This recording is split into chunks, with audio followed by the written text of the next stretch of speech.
Ya, silabus. Oh, saya buka silabus juga lah nanti. Ya.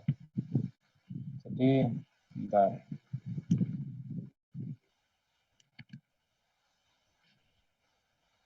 Islamic Business Ethics. Ya. Meskipun ini namanya Islam ya, tetapi nanti bisa berlaku lah untuk agama yang lain ya. Kan prinsipnya sama, bahwa etika Islam itu bersumber dari Tuhan gitu ya. Di prinsip-prinsip etikanya itu berasal dari Tuhan, berasal dari agama, bukan hasil dari pemikiran manusia atau pemikiran rasional manusia atau spekulasi rasional gitu ya. Nanti kita akan sampai ke perbedaan antara etika religious ethics itu ya dengan apa namanya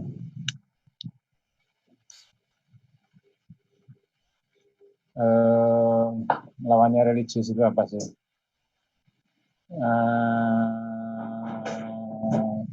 Secular ethics gitu ya, secular Western ethics gitu. Etika barat sekuler itu.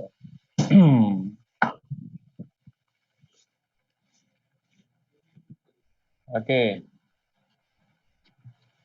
saya kira semuanya sepakat ya bahwa mata kuliah ini tidak akan menjadikan kita ya yang ikut kuliah di sini tiba-tiba kemudian menjadi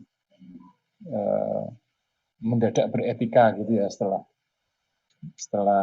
selesai mengikuti kuliah ini ya. Nah, jadi tidak bisa membuat seseorang itu serta menjadi beretika. Karena untuk menjadi beretika itu butuh proses ya. Beretika itu seperti skill gitu ya, skill. Atau kalau dalam Islam namanya kan akhlak gitu ya. Akhlak. Akhlak itu tidak bisa muncul seketika, itu butuh proses, butuh pembiasaan gitu. Pembiasaan. Kalau hanya dilakukan sekali dua kali tidak bisa menjadi akhlak. Tidak bisa menjadi watak juga boleh ya. Meskipun begitu kuliah ini setidak-tidaknya itu akan menambah wawasan etik bagi kita ya, wawasan etik dan menambah ide, menambah vocabulary atau apa namanya perbendaharaan kata ya yang berkaitan dengan etika. Syukur-syukur menambah rasionalitas, keputusan rasional gitu ya.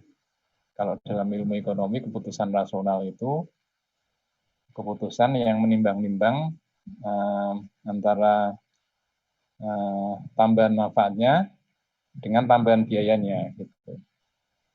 Tapi kalau di economic man gitu ya, itu kan rasionalitasnya bertumbuh pada itu apakah suatu tindakan itu akan memberikan tambahan manfaat material gitu ya, yang lebih tinggi dari tambahan biayanya material, biaya materi gitu ya.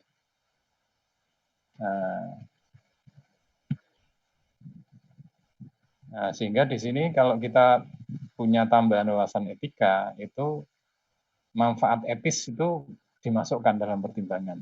Manfaat etis dan juga biaya etis ya. Biaya etis. Kalau kita melakukan sesuatu yang etis, itu akan mendapatkan manfaat etis. Sebaliknya kalau kita melakukan sesuatu yang melanggar etika, itu akan memberikan biaya etika. Itu bisa menjadi pertimbangan. Orang yang memasukkan pertimbangan biaya dan manfaat itu berarti rasional ya, dalam berperilaku, dalam mengambil keputusan. Seperti Anda semua misalnya memutuskan mengambil S2 gitu di MM, itu rasional atau tidak tergantung ya. Apakah ketika memutuskan itu sudah menghitung gitu ya, tambahan manfaatnya dibandingkan dengan tambahan biayanya gitu. Kalau itu sudah dilakukan ya kemudian hasilnya itu bukan hasilnya ya menurut Anda lah secara subjektif ya, meskipun subjektif ya, tambahan manfaatnya melebihi tambahan biayanya itu berarti rasional. Gitu. Jadi minimal wawasan etika. Nah, kalau sudah punya wawasan etik gitu ya diharapkan nanti punya sense ya, sense etika, sense of ethics, rasa etik, rasa etika. Gitu. Rasa itu kan ya melekat ya di situ ya, kok rasanya enggak. Nah, jadi sudah terbangun sense-nya, sense etikanya. Oh ini tidak etis, oh tidak etis, ini etis gitu ya. Nah, kemudian kalau sudah muncul sense etikanya, berarti muncul apa? Kepekaan etik. Nah ini mestinya memang perlu diasah terus gitu ya, diasah. Cara mengasahnya ya dipraktekkan memang, dipraktekkan seperti keterampilan bahasa itu ya, bahasa Inggris atau bahasa asing yang lain itu kan keterampilan, bukan knowledge ya. Etika ini juga bukan knowledge. Ya awalnya knowledge, tapi kemudian dipraktekkan ya, terus menerus, kemudian menjadi skill atau menjadi watak atau akhlak gitu ya. Sehingga punya kepekaan etis. Nah, mungkin Anda semua pernah dengar ceramahnya Hakim ya, Hakim itu. Dia memberi definisi akhlak itu respon spontan. Respon spontan. Refleks juga boleh ya, refleks. Sesuatu yang keluar dari diri kita secara spontan ya, itu akhlak kita. Jadi misalnya ada suatu kejadian ya yang kita lihat gitu ya. Kejadian yang yang misalnya membutuhkan pertolongan gitu ya. Respon kita spontan itulah akhlak kita. Kalau kita kemudian secara refleks ya, mengulurkan tangan gitu ya, itulah akhlak kita. Kalau respons kita itu cuek gitu ya, itu akhlak kita ya. Begitu juga kalau misalnya ada teman kita yang memaki kita ya, kita dimaki-maki gitu. Respons kita terhadap makian itulah akhlak kita. Respon spontan kita ya, refleks kita dalam merespon. Kalau kita membalas memaki ya itulah akhlak kita. Kalau tidak membalas ya, membiarkan, itu juga akhlak kita. Nah, respon spontan seperti itu kan sebetulnya kepekaan gitu ya, kepekaan yang terbangun sejak lama gitu ya, sehingga menjadi watak.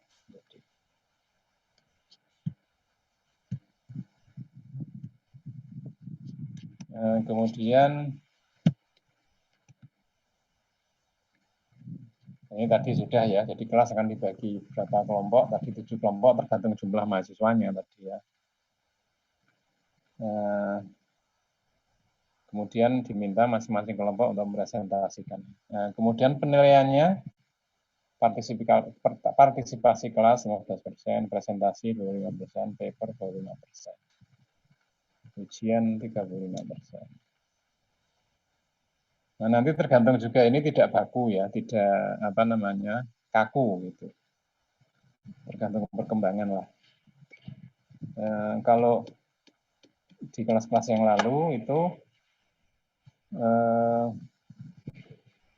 ujian tengah semesternya ya, itu saya minta masing-masing orang membuat critical review, gitu. Critical review kritis ya terhadap satu artikel gitu.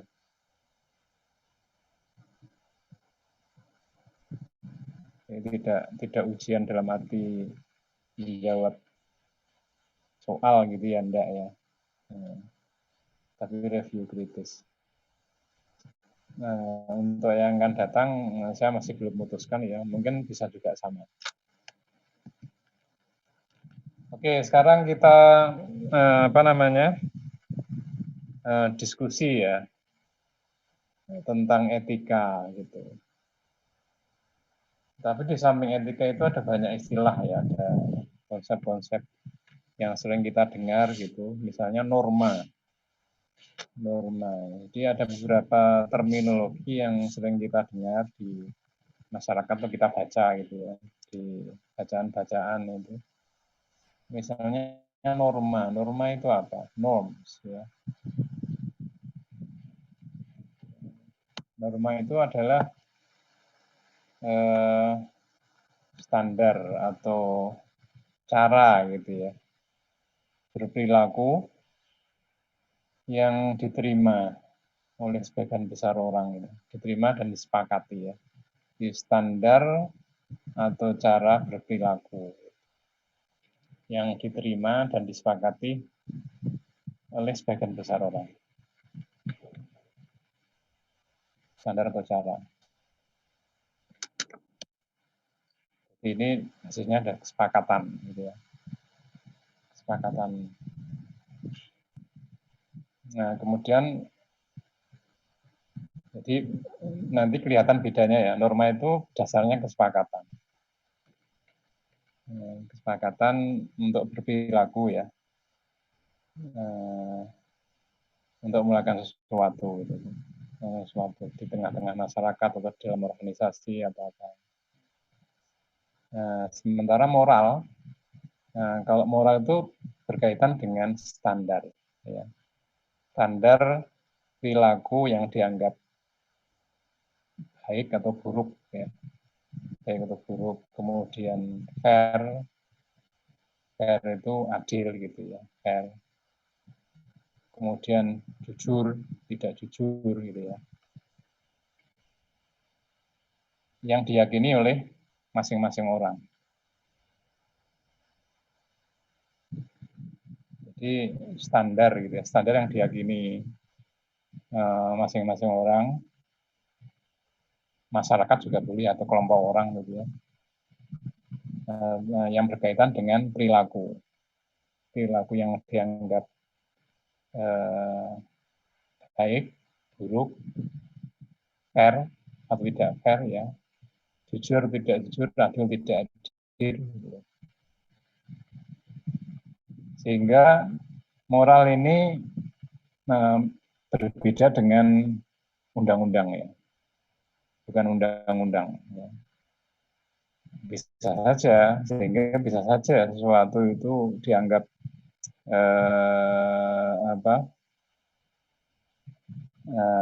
bermolar, dianggap secara undang-undang itu tidak melanggar gitu ya, tetapi secara moral itu melanggar. Seperti itu banyak ya. Secara undang-undang, secara hukum tidak, tapi secara moral, nah, nanti secara etika gitu ya, melanggar. Yang dikehendaki ya secara hukum tidak melanggar, secara etika juga tidak melanggar, itu yang paling bagus. Yang tidak dikehendaki ya secara etika melanggar, secara undang-undang juga melanggar. Kemudian bisa juga berkaitan dengan perilaku, gitu ya. Perilaku yang dianggap oleh kebanyakan orang ya sebagai betul dan jujur. Sehingga orang yang melakukan hal itu disebut sebagai orang yang bermoral. He is a very moral man. Dia bisa berkaitan dengan standar, bisa berkaitan dengan perilaku. Ya, standar perilaku ya sebenarnya mirip lah ya, sama. Sehingga moralitas ya, itu adalah sehimpun itu ya, standar, perhimpunan standar, sehimpun juga boleh. Standar personal maupun sosial tentang perilaku baik atau buruk, ya, dan juga karakter, ya, karakter, perilaku baik dan buruk, atau kualitas baik, jujur dan diterima. Jadi himpunan standar, ya, standar sosial, a set of standards, ya, social set of standard untuk perilaku dan karakter yang dianggap baik atau buruk, ya, atau kualitas yang dianggap benar atau salah, ya, jujur tidak jujur. Itu moralitas. Nah, kemudian values. Nah, kalau nilai apa? Nah, kalau nilai ini adalah keyakinan, ya, yang dipunyai oleh seseorang gitu atau sekelompok orang mengenai sesuatu, ya, sesuatu itu atau suatu perilaku, sesuatu juga boleh, ya, itu dianggap benar atau salah dalam apa, atau apa yang dianggap paling penting dalam kehidupan, yang bisa mempengaruhi perilaku. Ya, keyakinan kita tentang sesuatu, ya, itu nilai keyakinan kita tentang sesuatu, sesuatu yang paling penting dalam hidup gitu. Sesuatu itu salah atau benar, benar atau salah. Jadi kalau values itu keyakinan terhadap sesuatu.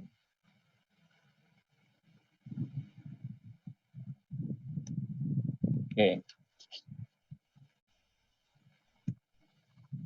Nah, sekarang etika. Etika di sini didefinisikan oleh beberapa dictionary, ya, dan juga penulis. Oxford Dictionary, kamus Oxford, ya, itu mendefinisikan etika atau ethics, yaitu sistem prinsip-prinsip moral yang digunakan untuk menilai itu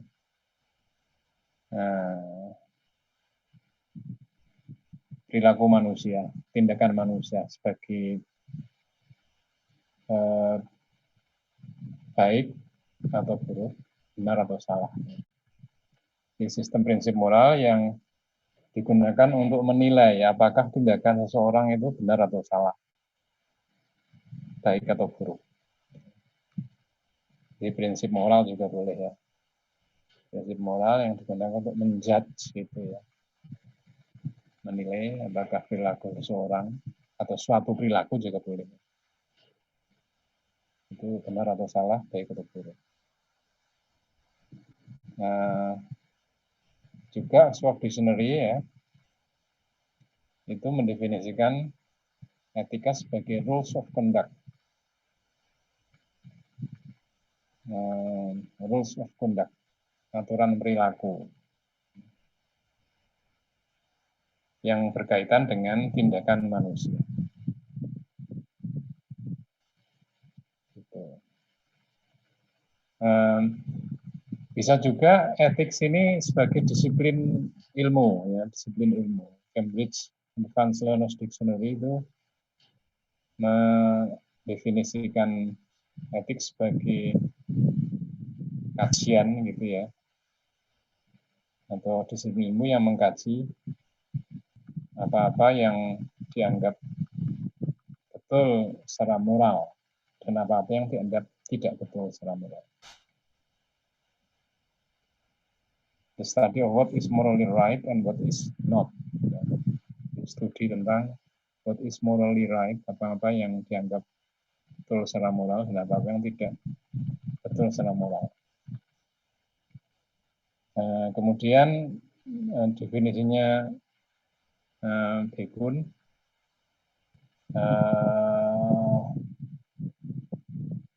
ini namanya Isa Bikun ya, Isa Bikun. Sebenarnya buku ini yang kita aju ya, Rafiq Isa Bikun. Itu lebih sederhana lagi nih.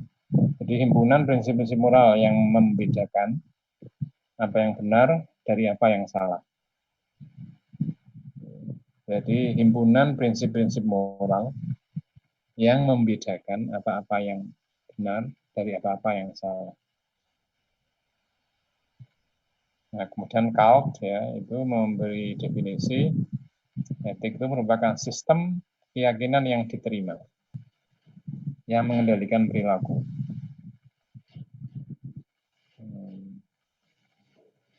Sistem keyakinan-keyakinan yang diterima yang mengendalikan perilaku, yang mempengaruhi perilaku juga boleh. Sistem yang berbasis moral.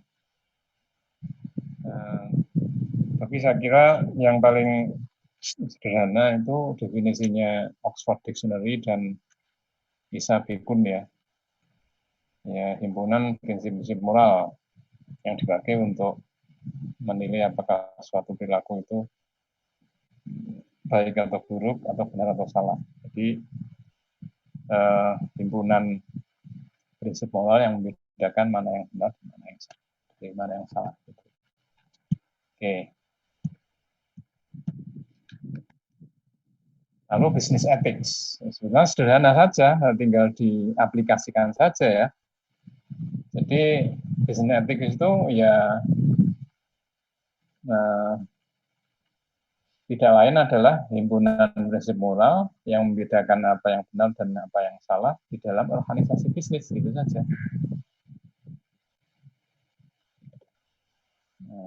Etika bisnis ya.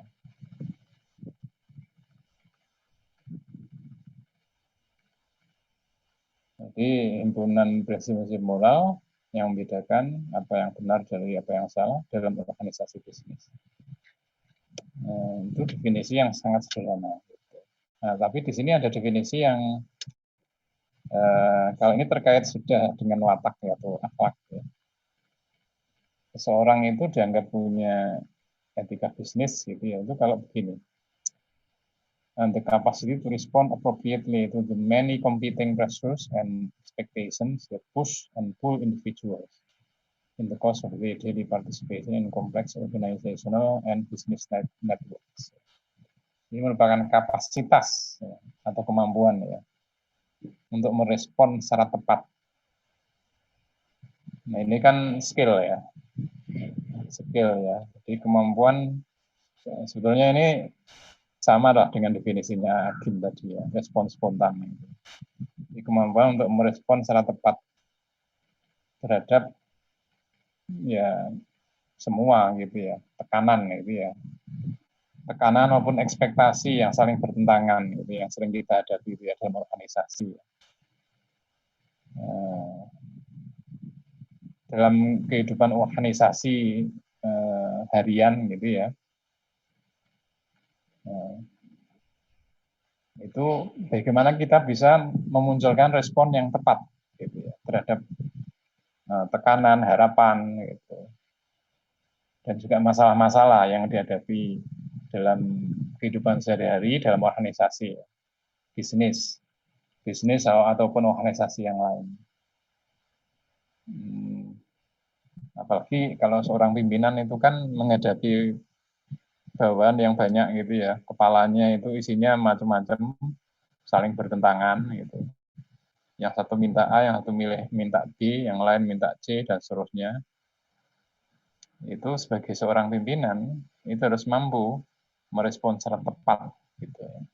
Nah, kemampuan merespon secara tepat inilah, itu dia punya etika bisnis, gitu ya. Punya kemampuan etis atau ya akhlak itu tadi ya.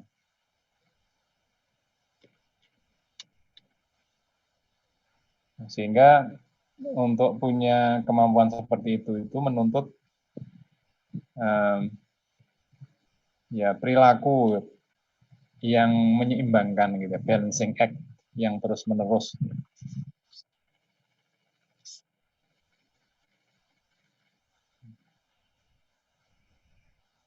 Dan juga intuisi yang tajam ya. Itu kan intuitif and continuous balancing. Di mana karakter, nilai, dan hubungan ya, itu semuanya berperan di dalam balancing act itu tadi. Ya, ini kan berarti butuh proses, ya, butuh pengalaman, butuh ya istilahnya jam terbang gitu ya. Nah, butuh diasah terus, gitu. Diasah terus.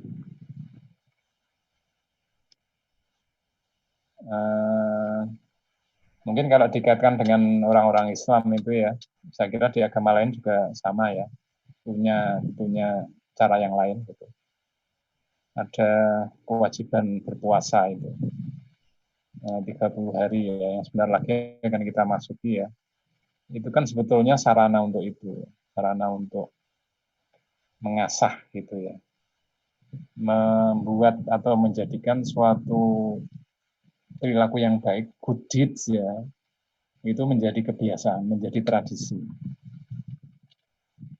sehingga menjadi watak, lalu menjadi akhlak ya, menjadi etika kita. Itulah makanya selama bulan Ramadan atau bulan puasa itu kita diminta gitu ya untuk meninggalkan terus menerus gitu ya, selama 30 hari itu supaya menjadi watak ya, meninggalkan hal-hal yang dilarang gitu ya, dan mengerjakan yang diperintahkan gitu, termasuk yang sifatnya halus, tidak kelihatan, misalnya spiritual ya, yang berkaitan dengan hawa nafsu misalnya ya, supaya menjadi watak itu ketika kita meninggalkan hal-hal yang dilarang. Oke, nah sekarang Islamic vs secular. Islamic ini bisa diganti dengan religius juga boleh, religius vs secular. Sistem etika Islam. Sistem etika Islam diberikan atau disediakan ya, oleh Tuhan yang maha tahu dan maha sempurna. Omniscient itu artinya maha tahu, maha mengetahui, maha sempurna. Jadi kalau kita percaya bahwa misalnya kitab suci ya, Al-Quran ya, itu datangnya dari Tuhan, maka itu akan menjadi sumber sistem etika. Karena yang mengarang kitab suci itu adalah Tuhan. Tuhan yang maha tahu dan maha sempurna. Sehingga kitab suci yang dibuat oleh Tuhan berarti ya lepas dari segala kekurangan atau kelemahan, karena yang membuat itu Tuhan yang maha sempurna, maha suci dari segala kelemahan dan kekurangan itu. Tetapi kalau sebuah kitab itu dikarang oleh manusia, ya sehebat-hebat manusia, juga tetap punya kelemahan. Apalagi manusia itu punya nafsu, ya, punya ego istilahnya, punya ego.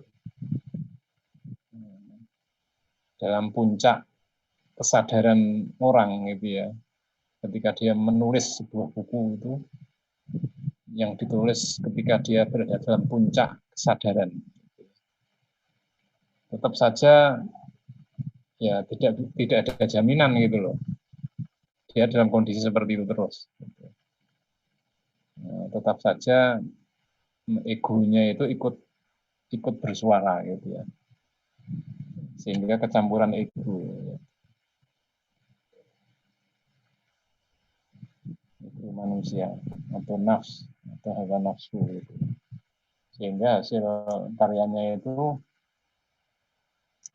ya tidak bisa jernih gitu. Kemudian menekankan hubungan dengan Tuhan, dengan sesama manusia, dan juga dengan lingkungan. Bahkan tidak hanya itu, menekankan hubungan dengan dirinya sendiri juga. Gitu. Ya. Apa namanya, manusia itu harus kenal dirinya sendiri. Kan ada hadis yang mengatakan barang siapa mengenal dirinya sendiri, dia akan mengenal Tuhan. Man arafa nafsahu arafa rabbahu. Sehingga sistem etika Islam itu menekankan hubungan manusia dengan dirinya sendiri, dengan Tuhannya, dengan sesama manusia, dan dengan lingkungannya. Lingkungannya ini luas ya, bisa lingkungan fisik, bisa lingkungan hewan, tumbuh-tumbuhan, dan semuanya. Nanti ada aksioma yang berkaitan dengan ini ya. Ada 4 itu. Nanti akan sampai. Kemudian neither time bound nor biased by human whims. Ya. Dia tidak dibatasi oleh waktu. Dan juga tidak bias kepada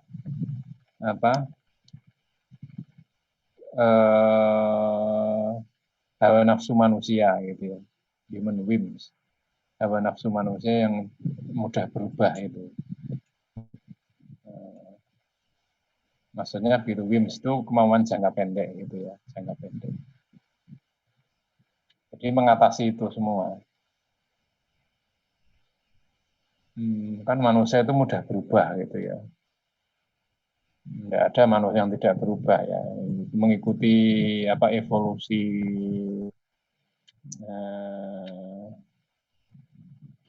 dirinya gitu ya.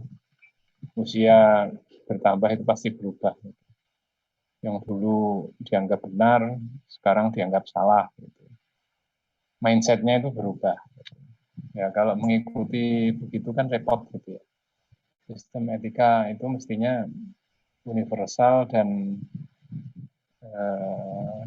perennial gitu ya. Perennial itu berlaku sepanjang masa. Gitu.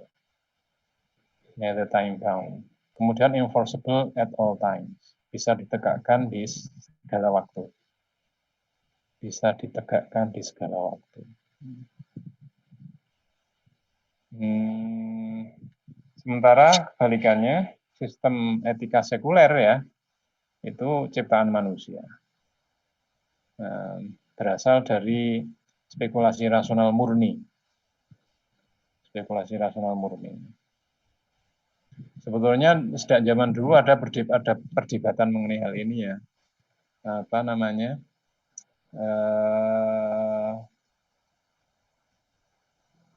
Apa istilahnya? Kontras ya, atau dikotomi gitu ya, antara dua ini.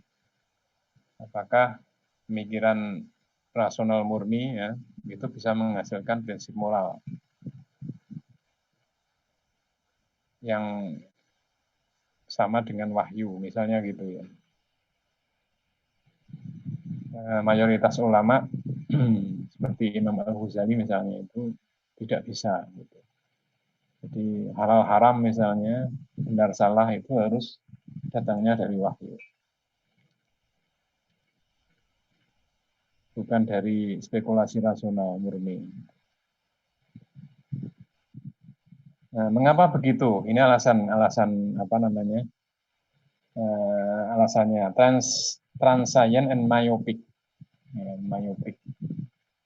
Ya, sistem etika sekuler itu transient. Transient itu sementara, jangka pendek, mudah berubah tadi.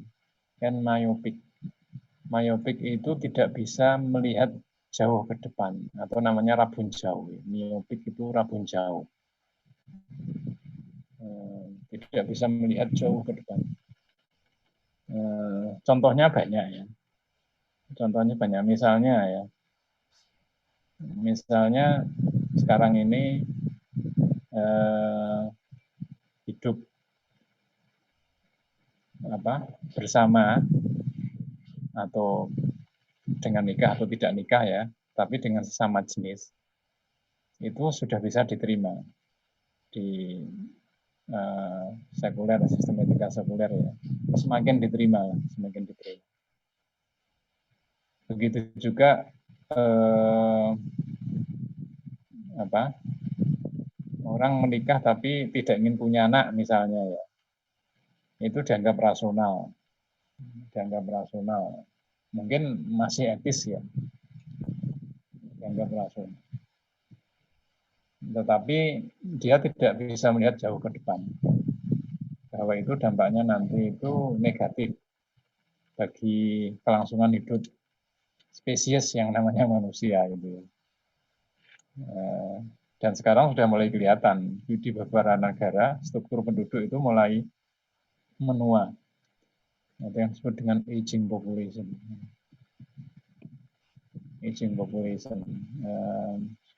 Struktur penduduknya didominasi oleh penduduk usia tua.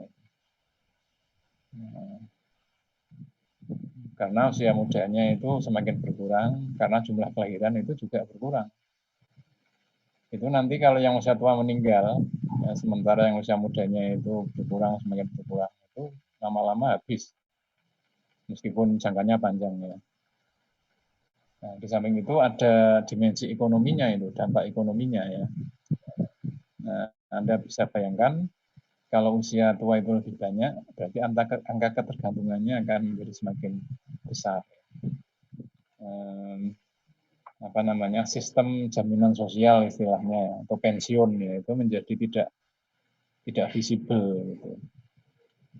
Karena sistem pensiun itu kan pendapatannya mengandalkan usia muda yang produktif ya, kemudian disalurkan kepada penduduk usia tua yang kalau jumlahnya semakin banyak tidak seimbang gitu ya dengan yang muda, itu menjadi tidak rasional. Contoh yang lain masih banyak ya yang dianggap etis tetapi itu sebetulnya merusak dirinya sendiri gitu, merusak. Di barat saya kira banyak ya. Misalnya menikah dengan tidak nikah gitu ya. Itu etis di sana.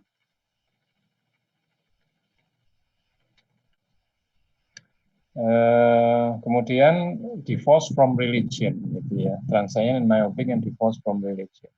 Terlepas dari agama, terpisah dari agama gitu. Yang diikuti itu para filosof gitu atau ilmuwan gitu ya. Yang tadi ilmu pengetahuan sendiri itu kan mengalami akumulasi ya. Akumulasi dan juga ya berubah-ubah gitu. Apa yang dianggap benar itu belum tentu besok benar juga itu. Apalagi ilmu sosial itu ya, ilmu ekonomi sendiri itu berubah terus gitu. Madhabnya juga banyak. Kemudian yang berikutnya, sistem etika sekuler itu menekankan ya satu kutub ekstrim, ya. Atau satu kutub ekstrim tertentu, ya atau kutub ekstrim yang lain gitu ya.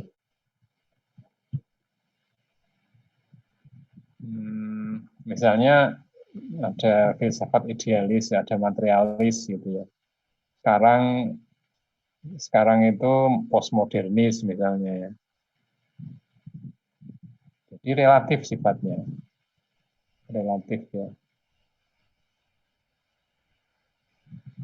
Jadi kita bersandar pada sesuatu yang tidak kokoh gitu ya, tidak permanen. Kalau sandaran itu roboh gitu ya, karena salah kita ikut roboh. Gitu. Seperti kalau kita menaruh lampu gitu ya, pada tiang yang mudah goyang gitu ya, lampu itu ikut goyang. Kalau tiangnya roboh ya lampu itu ikut roboh. Jadi tidak kokoh permanen gitu ya. Kalau orang-orang beragama itu kan ya yakin kepada Tuhan, ya itu harus menyandarkan diri kepada Tuhan gitu. Sehingga hidupnya itu kokoh gitu ya. Kokoh. Itu dalam kisah klasik itu ada ya, orang yang mudah berubah gitu. Nah, saya kira Anda pernah dengar kisah itu. Ada anak bapak itu keluar dari pasar membeli keledai, ya. Beli keledai. Kemudian keledai itu dinaiki sama bapak, ya, sang bapak. Anaknya pegang talinya nuntun gitu. Lalu ketemu sama orang. Bapak nggak tahu diri, tadi komentar. Bapak nggak tahu diri gitu. Enak-enak naik keledai atau kuda ya, sementara anaknya disuruh jalan. Gitu. Lalu dia minta anaknya, dia turun, minta anaknya yang naik, dia yang nuntun. Ya. Ketemu orang lain berkomentar, anak tak tahu diri gitu ya, anak kurang ajar gitu. Enak-enakan naik, anak bapaknya disuruh jalan. Kemudian dia mengikuti saran itu tadi, naik dua-duanya. Jadi keledainya dinaiki berdua gitu, ketemu orang lain lagi. Orang bapak anak tidak punya pri kehewanan gitu ya. Nah, keledai kecil dinaiki berdua gitu. Akhirnya turun semua lalu dituntun gitu, tidak dinaiki. Ketemu orang lain lagi, dikomentari, bodoh kalian itu, beli kuda nggak dinaiki. Nah, itulah orang bingung gitu, karena nggak punya pegangan gitu. Pegangannya sesuatu yang berubah-ubah.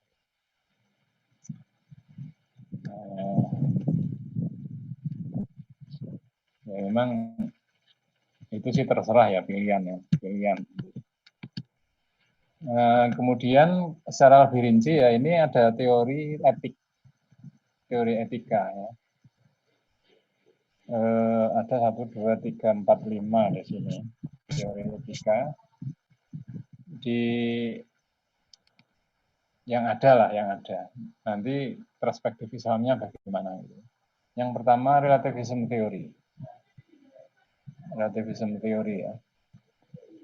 Jadi yang seperti tadi ya, etika itu relatif. Jadi hanya terikat pada lingkungan tertentu. Yang di satu lingkungan dianggap benar, di tempat lain bisa salah. Nah, di masyarakat lain dianggap benar, di satu masyarakat dianggap benar, di masyarakat lain bisa dianggap salah. Sehingga tidak ada yang namanya kebenaran universal. Etika universal itu enggak ada. Nah, ini ditolak oleh Islam ya. Karena mestinya ada etika universal gitu. Yang relatif atau yang terkait dengan masyarakat mungkin itu tadi norma ya, norma. Itu bisa saja bertentangan dengan prinsip Islam gitu. Itu relativism theory. Nah, kemudian divine command theory. Nah, divine command theory ini sebetulnya mirip dengan atau sama juga ya, bisa dikatakan sebagai religious ethics. Etik yang disasarkan pada agama. Apa-apa yang dianggap benar secara etika itu berasal dari perintah Tuhan. Itu commanded by God. Sementara yang secara etika itu salah, ya itu berarti dilarang oleh Tuhan. Sehingga agama itu merupakan satu-satunya standar untuk menentukan beretika atau tidak. Gitu. Ini juga diakui oleh sekuler ya, artinya ada gitu teori etika yang dasarnya itu agama. Bahwa etika itu dasarnya agama, divine command theory. Nah, ini diterima oleh Islam. Diterima oleh Islam, tapi ini ditolak di Barat, gitu ya. Di Barat yang sekuler.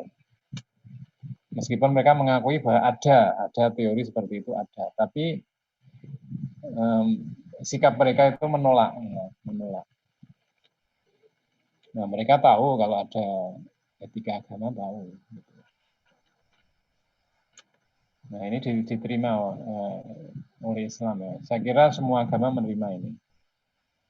Kristen, kemudian Judaism ya, lalu apa namanya Hinduism ya, dan agama-agama lain ya, terutama agama-agama Samawi ya, itu menerima.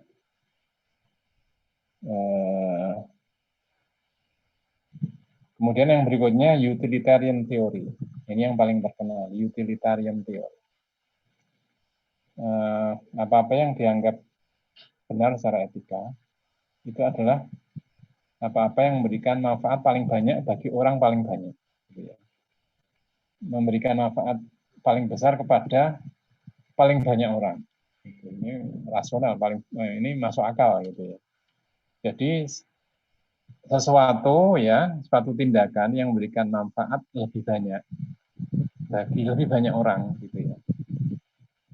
Itu dianggap lebih benar secara etik ya dibandingkan dengan tindakan yang memberikan manfaat lebih sedikit bagi lebih sedikit orang. Gitu. Itu utilitarian theory. Nah, manfaat ini bisa dianggap utility ya, utility. Utility itu bisa diartikan manfaat, bisa diartikan kepuasan, memberikan kepuasan paling banyak bagi paling banyak orang, itulah tindakan yang benar secara etik, gitu ya, secara etis. Kelihatannya memang menarik ini ya, tapi ditolak oleh Islam, ditolak secara yang ditolak apanya? Definisi manfaat itu apa? Itu enggak jelas. Gitu.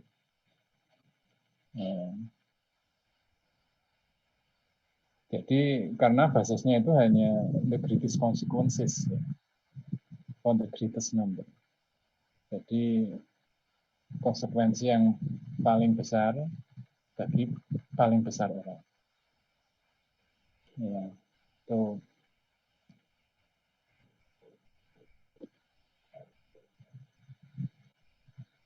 Definisi manfaatnya nggak didefinisikan.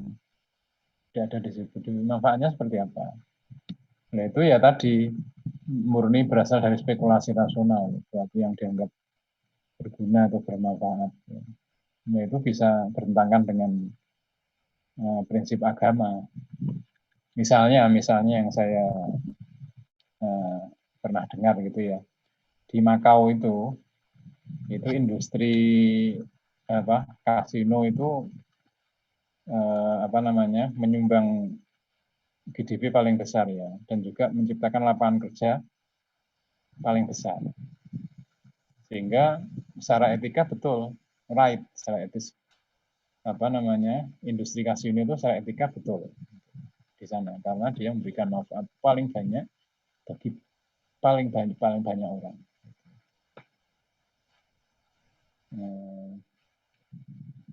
Begitu juga misalnya kalau dalam Islam ya riba itu kan dilarang ya, riba dilarang dan hampir semua ulama yang mengatakan bahwa bunga itu dilarang gitu.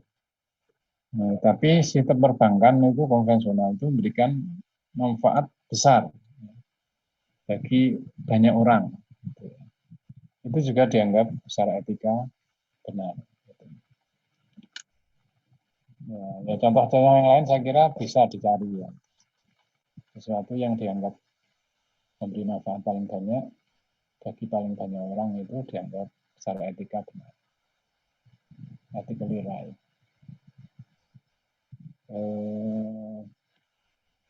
Ya terutama pekerjaan ya, semua pekerjaan. Karena Islam itu mengenal halal haram, jadi sebetulnya yang halal itu kan lebih banyak daripada yang haram. Dalam muamalah itu prinsipnya kan semuanya itu boleh kecuali yang dilarang gitu saja. Semuanya boleh, aslinya semuanya boleh kecuali ada dalil yang melarangnya. Kalau ibadah itu beda. semuanya dilarang kecuali ada dalil yang membolehkan. Gitu. Jadi ibadah itu ada aturannya, gitu. Jadi, maksudnya ibadah ritual ya, ibadah ritual.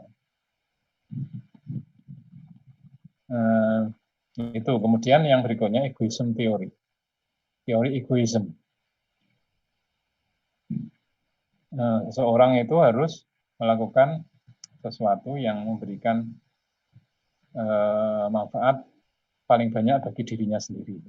Sehingga di sini egonya atau self interestnya yang menjadi prioritas gitu ya. Soal tindakan itu dianggap etis apabila memberikan manfaat paling banyak kepada dirinya sendiri. Nah ini sebetulnya prinsipnya siapa? Adam Smith ya. Adam Smith itu menggunakan ini. Kalau setiap orang itu mengejar kepentingannya sendiri-sendiri, self interestnya, maka masyarakat secara keseluruhan akan mendapatkan manfaat paling banyak, gitu. Tidak hanya menerima, tapi paling banyak, karena adanya the invisible hand. Ini betul-betul ada keyakinan seperti ini dan dipraktekkan ya, sampai sekarang masih. Ini filsafat egoism teori ya, the invisible hand. Jadi kalau setiap orang mengejar kepentingannya sendiri, maka masyarakat akan mendapatkan manfaat paling banyak karena adanya the invisible hand.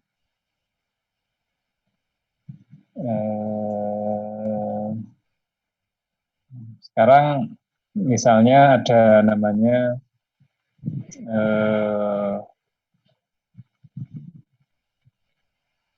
sistem politik ya, sistem politik yang meyakini bahwa pemerintah itu harus diberi peran minimal, kalau bisa malah nggak ada. Ya, karena berangkat dari ini keyakinan ini tadi ya. Biarkan setiap orang itu mengejar kebutuhannya sendiri-sendiri, karena itu akan lebih efisien, hasilnya akan lebih baik daripada pemerintah mengatur-atur gitu ya, sok mengatasnamakan kepentingan orang banyak gitu.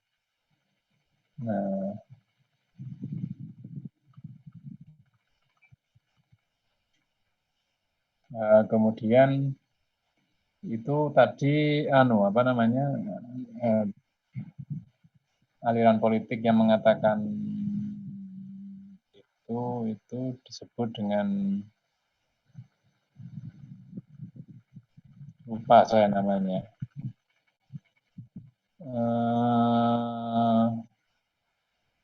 anarki ya, anarki. Dia lebih senang anarki. Anarki tidak sama dengan chaos ya. Anarki itu maksudnya tidak ada pemerintahan ya. Pemerintah tidak, adanya pemerintah itu memberikan biaya yang banyak daripada manfaatnya. Bagi mereka tidak rasional adanya pemerintah. Nah, kemudian yang berikutnya deontologi teori. Nah, deontologi teori ini lebih mementingkan kepada perbuatan ya, duty, perbuatannya. Jadi tidak melihat pada konsekuensi dari perbuatan itu.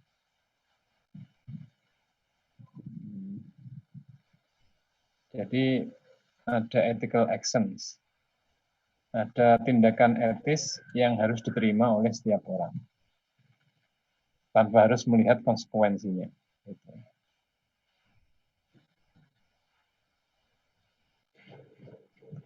Ini ditolak juga oleh Islam, karena apa? Karena tidak jelas sumbernya.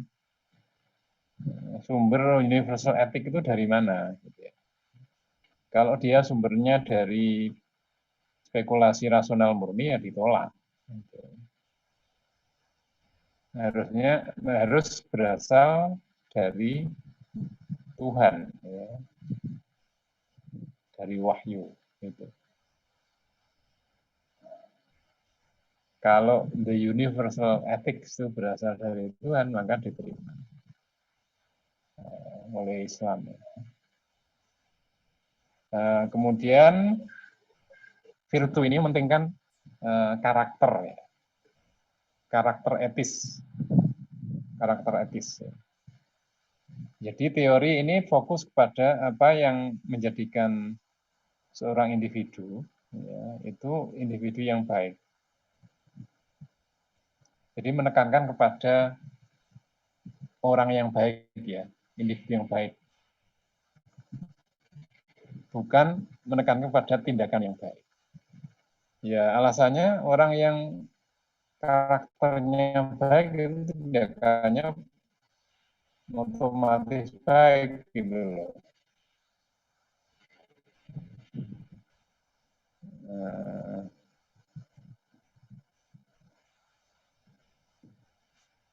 Alasannya begitu ya. Misalnya di sini yang ditekankan itu bukan apa memberi atau apa namanya taat aturan gitu ya. Tidak mencuri, tidak seperti itu. Tapi yang dipentingkan adalah civility gitu ya. Civility itu ya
halo, masih mendengar saya? Masih Pak, masih. Masih Pak, Halo, masih. Masih Putus Pak. Pak. Kok putus-putus ini ya tadi Pak? putus sendiri ini tadi. Putus Pak. Oh, Masih Pak.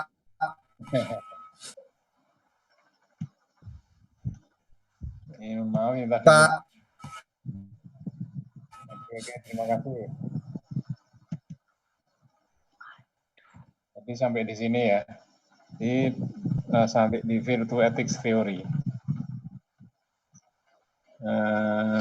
Jadi mementingkan watak sebagai orang baik gitu ya. Itu mementingkan watak daripada perbuatan. Karena anggapannya watak itu otomatis akan menghasilkan perbuatan. Watak yang baik, perbuatan yang baik. Di sini misalnya cooperativeness, keberanian, fairness, friendliness, ramah, gitu. Mudah bergaul, generosity, murah hati ya, dermawan gitu, jujur, adil, loyal, yakin, punya keyakinan, yakin diri, gitu,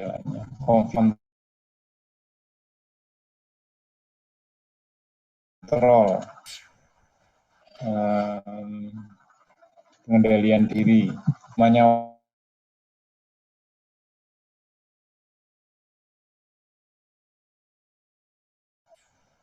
toleran. Itu semua watak.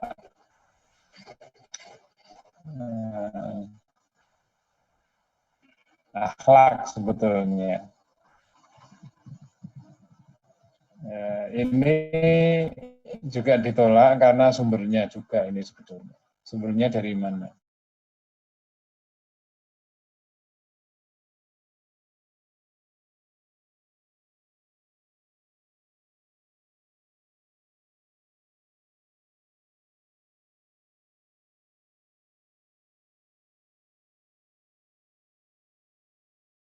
Halo. Halo. Hai. Putus. Kok putus? Sambung lagi dong.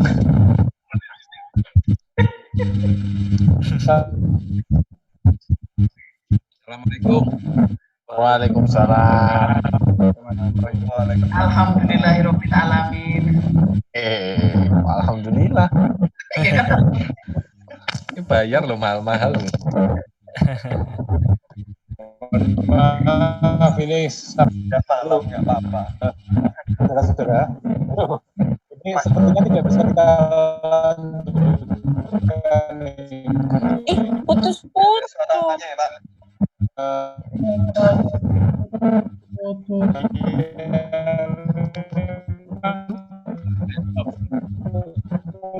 Sehingga ini saya serahkan kepada Anda semua untuk melanjutkan sendiri ya. Nanti slide-nya bisa dibaca sendiri. Saya kira ya mudah untuk dibaca lah, termasuk referensinya. Baik, Pak. Siapa, Pak? Itu yang kelompok itu gimana ya, Pak ya? Oh ya, nanti saya share di Google Classroom. Oh, iya, Pak. Ya, Pak. terima kasih. Kalau bacaannya sudah ada di situ, ya. Iya.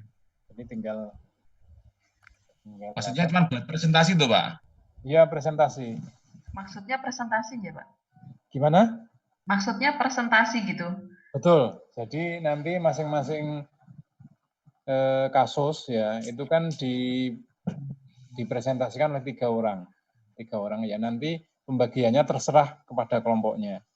Siapa mendapatkan apa atau menyampaikan apa dalam kelompok itu terserah didiskusikan. Ya. Iya. Baik, Pak.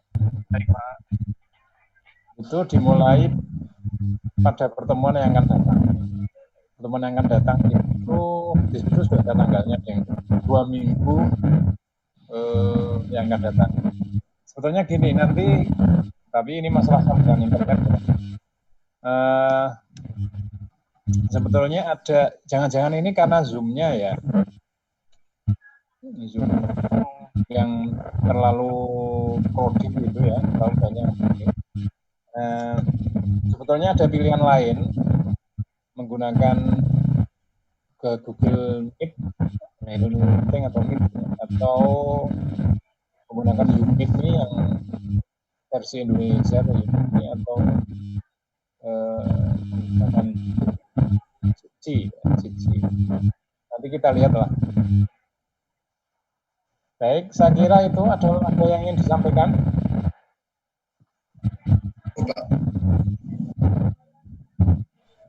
Untuk sementara dianggap jelas ya. Nanti kalau misalnya ada yang ingin disampaikan bisa lewat Google Classroom. Ya, Pak. Siap. Siapa? Baik, kalau begitu kita akhiri sampai di sini. Kurang lebihnya mohon maaf. Terima kasih atas partisipasinya. Assalamualaikum warahmatullahi wabarakatuh. Waalaikumsalam warahmatullahi wabarakatuh. Selamat beristirahat. Pak. Siap. Pak. Sudah juga, Pak. Waalaikumsalam. Jadi jam 10 ya? Jadi jam 10. Kan di situ ditulis kurang lebih. Selebihnya belajar sendiri. Wah, tidur, Pak. Tidur ya. Kan mahasiswa S2 ya kan? Ini anunya.